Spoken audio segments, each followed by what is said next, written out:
The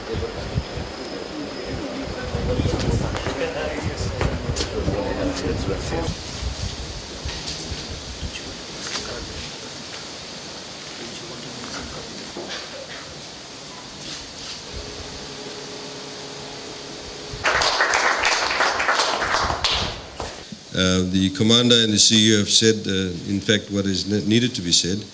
But as I said on Friday, it is very important to ensure that the Maritime Academy, which has enormous potential and probably has not been exploited to the full extent, in fact, takes advantage of the various partnerships that can be developed with institutions such as RFMF, which is a very credible institution,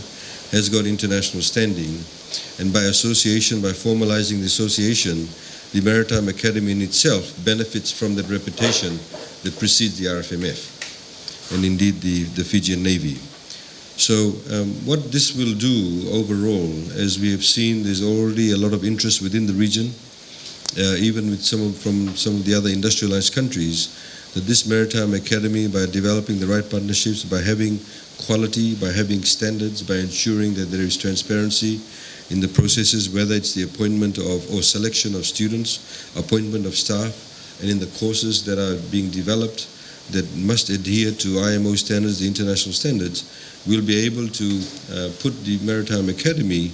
to a very, very pinnacle point, not just within Fiji, but also within the South Pacific, and indeed, hopefully, one day globally. And we all must collaborate and work together to ensure that that happens. I'd like to thank the RFMF for their willingness to sign the MOU, to formalize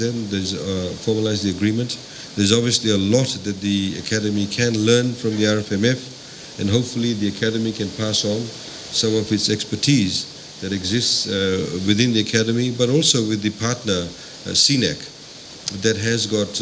quite a lot of international exposure, and indeed in Colombo, there's opportunities for the staff to go from here and also from RFMF. So thank you very much once again to everybody for being here, and in fact the CEO and Captain Pashala for facilitating this, and also of course your staff who've been quite supportive of all these initiatives. Thank you.